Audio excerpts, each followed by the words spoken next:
From Kansas State University, this is Agriculture Today. Eric Atkinson here, and here's what's coming up.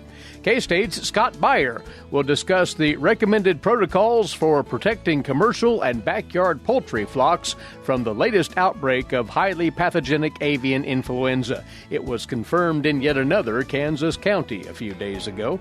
He'll go over several sanitary measures to keep HPAI from spreading from migratory birds to domesticated poultry. Then K-State's Kraig Roozeboom and Sarah Zerger will talk about field peas as a crop rotation option. They're studying how well field peas perform beyond northwest Kansas, where they've already gained a toehold. And on this week's horticulture segment, K-State's Ward Upham on early control of pests in fruit tree crops. All that here on Agriculture Today.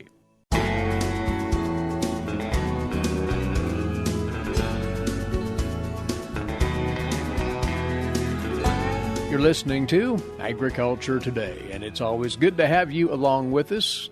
We'll pick up on the first segment of today's program on a development here in Kansas and in other states as well that has the full attention of anybody associated with poultry production, whether it be as a hobbyist, whether it be for commercial production. It's an enormous issue.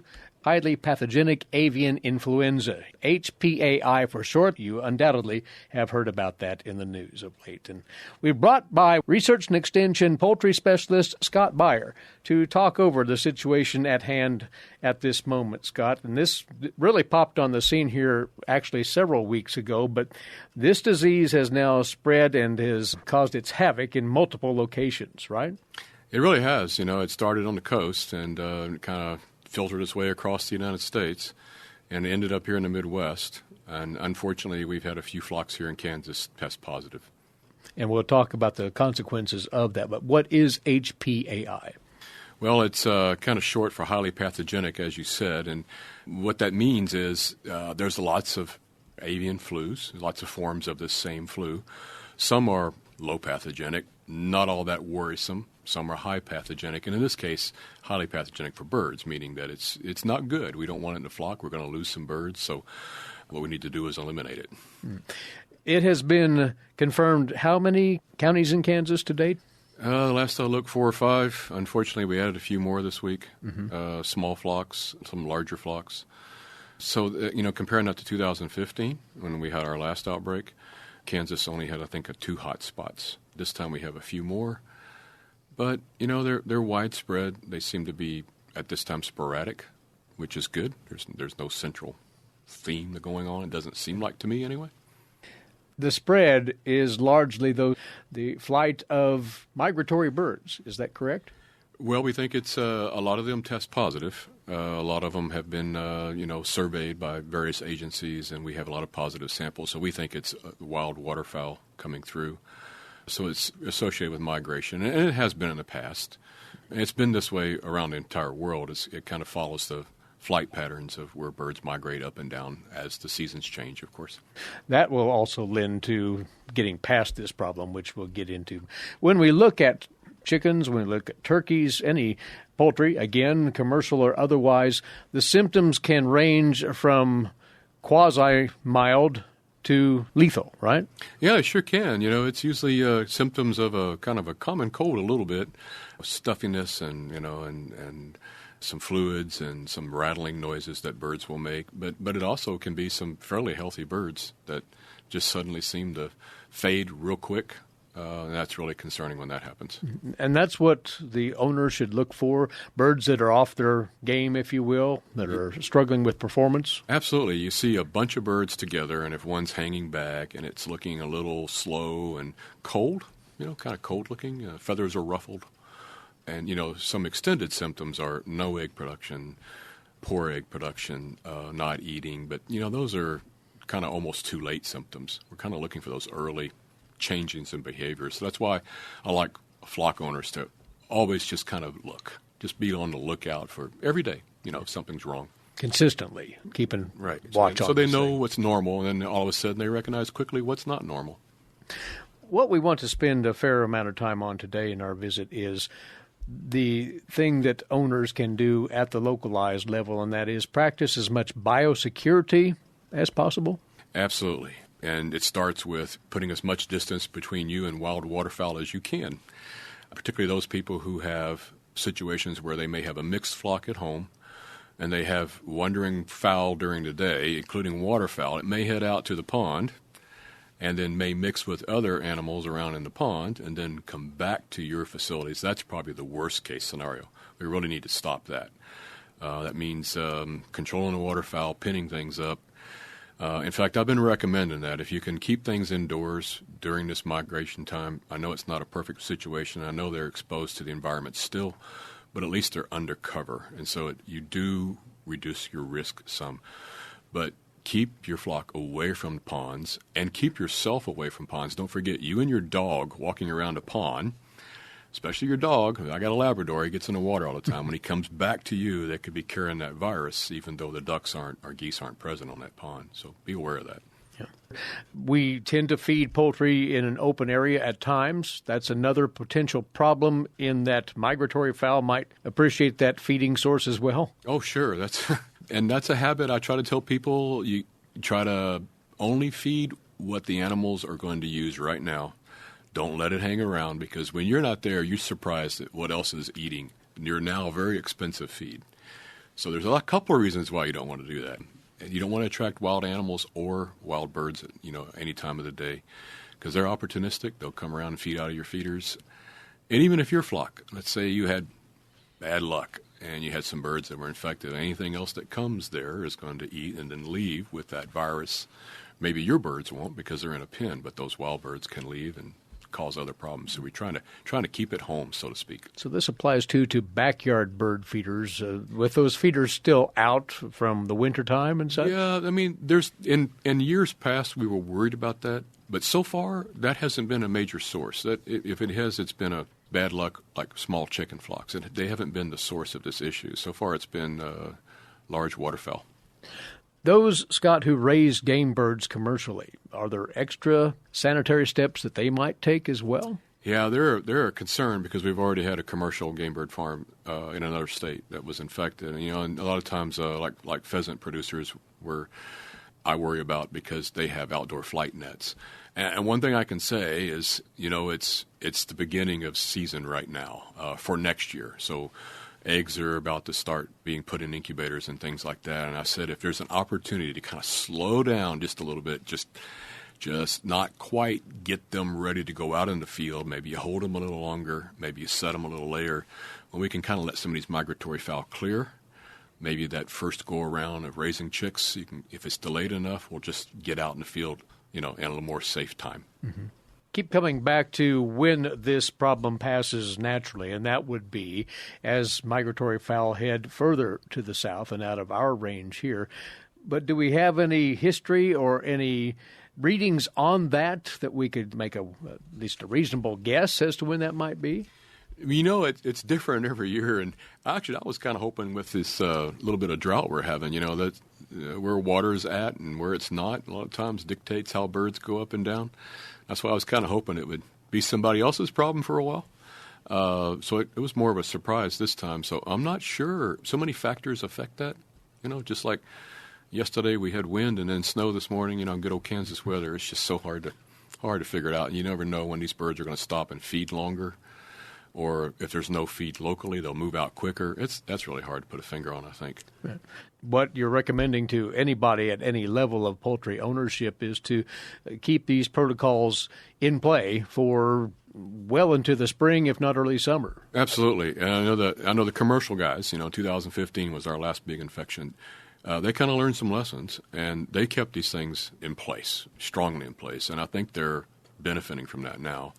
All the rest of us in backyard flocks, it's kind of a reminder that every season we need to kind of think about that and just make sure that we try to do the best we can to lessen our chance. And my best advice for small flock owners is be a good neighbor. If you have bad luck and it hits a flock, well, we had bad luck. There's not a lot you can do about that. But be cognizant of where you're going.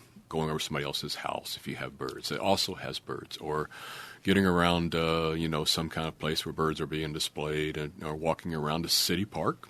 You just got to think and just try to be a good neighbor. And if somebody is a commercial poultry producer, stay away. Just stay away from each other for a while. And social distance, so to speak. We all know that term now. And so that should help us out. As well as, if anything comes up, being in contact with the officials. And that would be the Kansas Department of Agriculture's Division of Animal Health, would it not? Absolutely. That's who I think we should all look to tell us when the issue has cleared. Because we know at that point they'll be pretty safe about it, and they're collecting data, and they're watching it all the time and meeting constantly. And so I think that's a great source of helping us out when this thing should be clear this year. And we're hoping that it'll pass in relative short order here. Again, you can find out those contacts for the Division of Animal Health through the KDA's website, agriculture.ks.gov. Check that out. But we've been through this ordeal before in the poultry health sense, and we'll likely make it through again with due diligence. Scott. Yes, 2015 was much bigger. I know we had been on the news a lot lately, but so far, we've been lucky. It hasn't become as big as it was in 2015. And you might remember it was really in egg production, and it caused the price of eggs to go up. But this time around, it's been more sporadic. It's been turkey, broiler, eggs, and the numbers haven't been nearly as high. So hopefully we can cross our fingers and stay no worse than what we are now. Scott, thank you for coming over. We always appreciate your input. Thank you. Scott Beyer is a research and extension poultry specialist here at Kansas State University. That's the latest on highly pathogenic avian influenza, or HPAI. And once more, some recommendations on keeping this disease at bay as best as the industry can possibly do. We'll be back with more on Agriculture Today.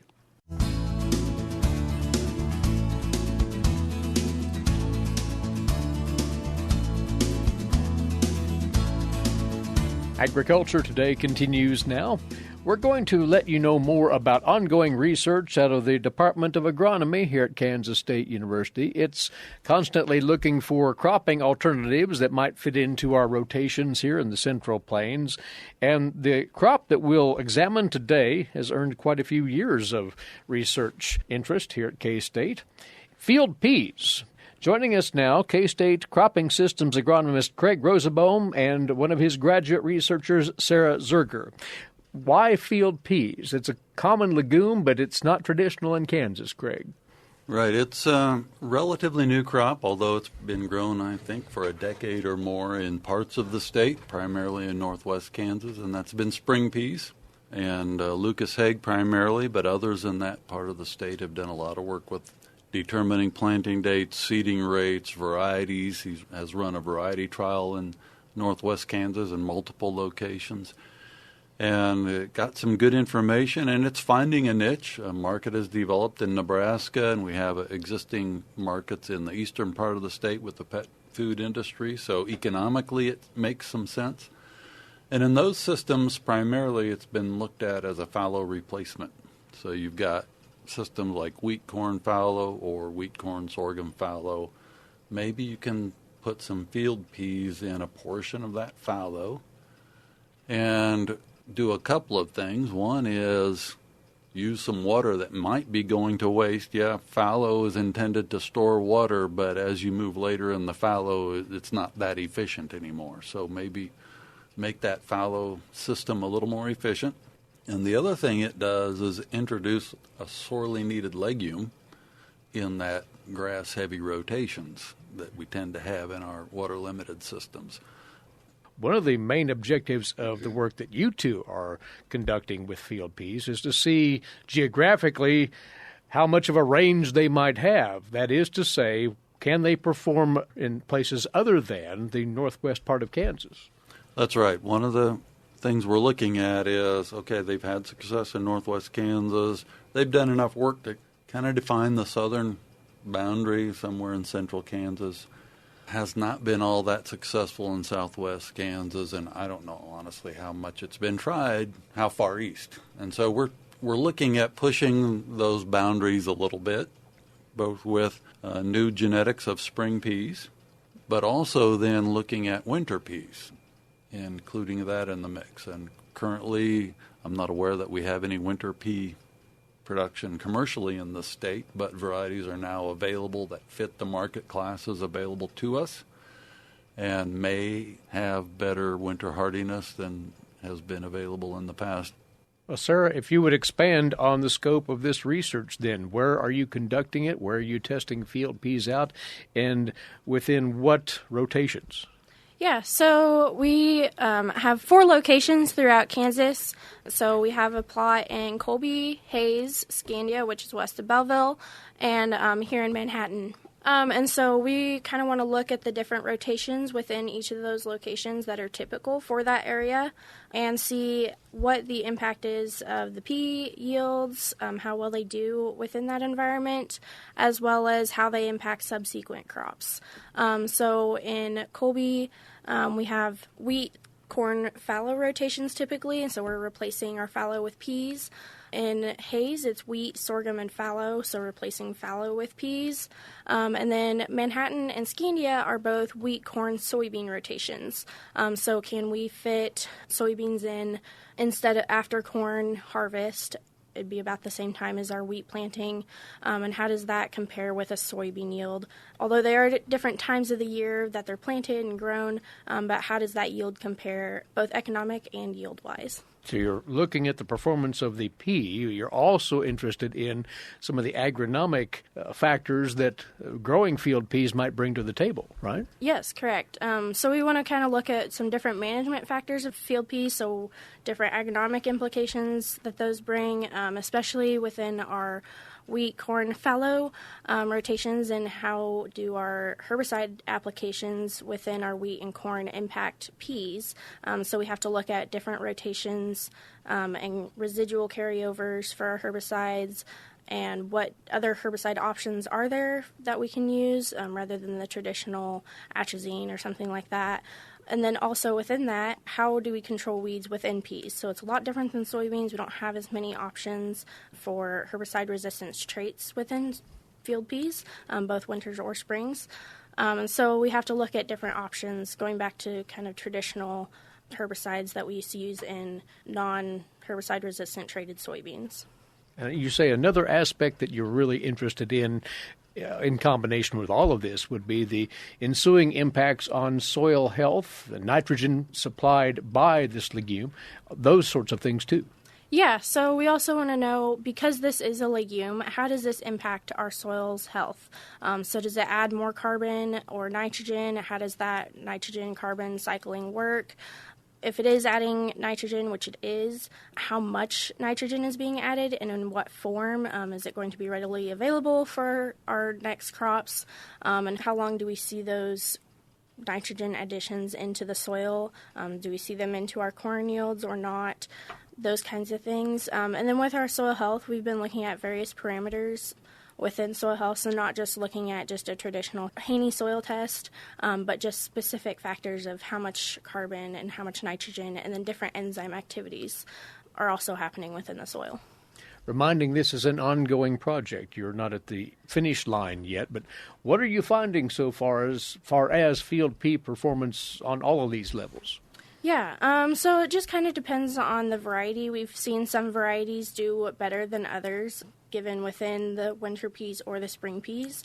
But also we've seen a lot of differences between winters and springs as far as how many plants will come up and establish, as well as branching between winter peas and spring peas.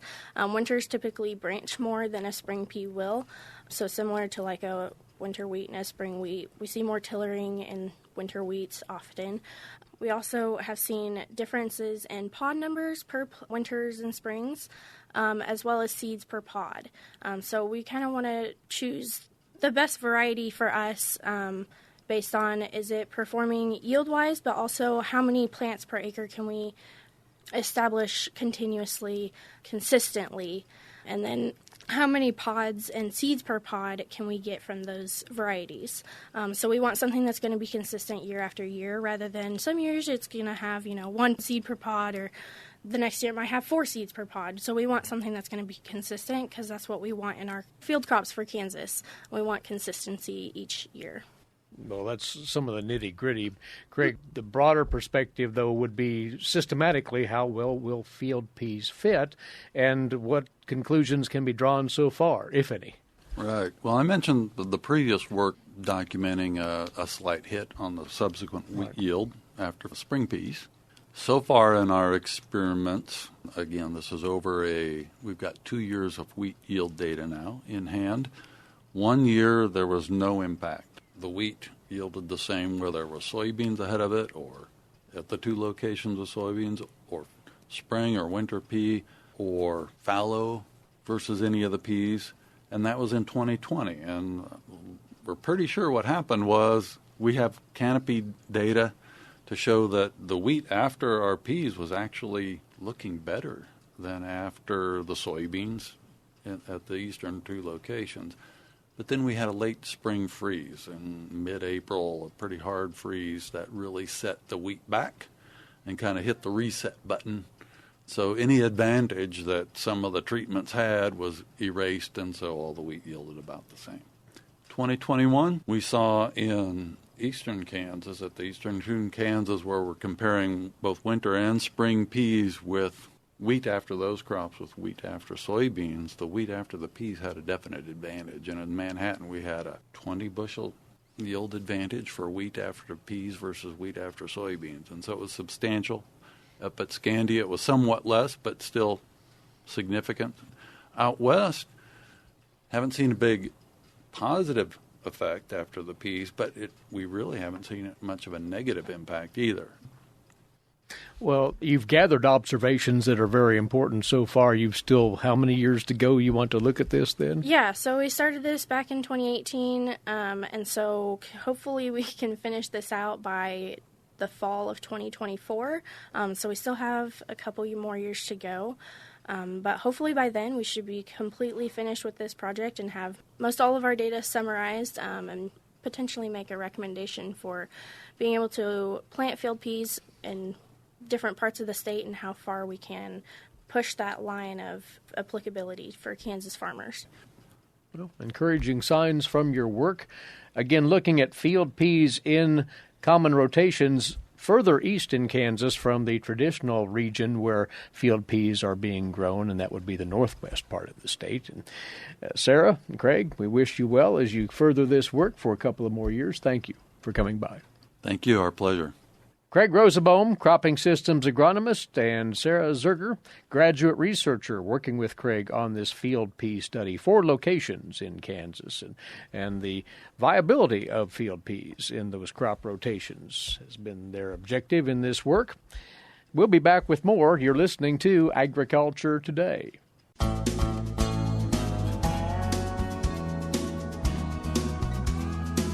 This is Agriculture Today, and we're around once again to time for another K-State horticulture segment for you. And across the way this time is horticulturist Ward Upham of K-State Research and Extension with the ins and outs, Ward, of pest control for fruit trees. And we're at that stage now, very early in the growing season, where if one is going to deal with one pest problem or the other, it probably should happen now, right?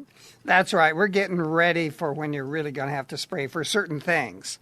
Peaches, nectarines, apricots. Those are fruit in Kansas that often get caught by late frost. In other words, you have a frost that wipes out the fruit. Doesn't hurt the tree a bit, but you wipe out the fruit. If that happens, if you don't have fruit on the tree, there is no need to spray. But if you do have to spray, it'll be just for the fruit rots, and that'll be if you have an awful lot of rain when those fruit are ripening. So a lot of years you don't have to spray at all for these, even if you do have fruit. But apples, among all, are the ones that demand the most attention when it comes to pest control. That's right, both from the disease viewpoint as well as from insects. For example, with disease, probably our major one is going to be cedar apple rust. We can also get apple scab, fire blight, and powdery mildew, but cedar apple rust is the big one. Now, we do have some trees that are resistant to cedar apple rust, such as Red Delicious. It never needs sprayed for that, but for most of them, They have to be sprayed for cedar apple rust, or you may have some problems. Golden Delicious, for example, is really, really sensitive. You know, people think, well, it's Golden Delicious and Red Delicious must be closely related. They're not related at all. They are two very different varieties. And if you don't spray Golden Delicious, you may lose the tree after a number of years, just because it just gets hammered by this disease. And so cedar apple rust, powdery mildew, fire blight, often those diseases are early season diseases. You're going to spray in April and May, then you're done. The diseases that take place later, such as sooty blotch and fly speck, are more just on the surface of the fruit. You don't have to spray. It's not going to hurt the fruit any, but it does make it look a lot better if you do spray for those. Now the insect. Right. The major insect is going to be codling moth. That's the worm in the apple. And that's the thing we really don't want. That really is. You know, you don't want to bite into an apple and find a worm, or even worse, half a worm. And so in order to keep that from happening, you're going to have to be on a spray schedule. And what that means, you're going to spray about every 10 days from the time of petal fall all the way through probably about mid-August, somewhere right around in there. There's another way to do this, though. And on apples, you can actually bag the fruit. What you use is like a lunch bag to cut down to 6 inches long, make a slit in it for this fruit stem, and put that over the fruit early in the season when they're about the size of a quarter. And then you leave it on there until about 2 weeks before you're ready to harvest. Then you have to take it off so the fruit colors. If you have a red-colored fruit and you leave it on there until you're ready to harvest, it's not going to be red. And so you have to take it off about 2 weeks before. It'll color up well and be perfect fruit. It is a lot of work to do that. It is a lot of work, but it does work. So if you're an organic grower, you want perfect fruit, that is a good way to do it, and you don't have to spray. The only thing to keep in mind is you still have to control the diseases early in the season. Mm-hmm. And so, again, if you're an organic grower, you're going to choose varieties that are naturally resistant, and then you don't have to spray anything. As a rule, though, with apples, you spray. And if you do, you can get some really good fruit. Very well. And regarding product selection, whatever spray regimen you're going to apply to your fruit trees, if necessary, you need to have some guidance here. K-State Horticulture has that for folks, right? That's right. So what you want to do is do a search for Horticulture Information Center, Kansas. And so when you do that, you're going to come up with a page that'll have a link to our horticulture newsletter. Click on that link and then click on this week's newsletter. It'll have the information you need with the links you need in order to find specifically what to spray and all the other information that you need. Again, as easy as searching for Horticulture Information Center, Kansas. Ward, thank you for the word here on pest management in our fruit tree crops. You bet. Ward Upham, K-State Research and Extension Horticulturist. And that's our time for today. Thanks for tuning in. Eric Atkinson for Agriculture Today over at the K-State Radio Network.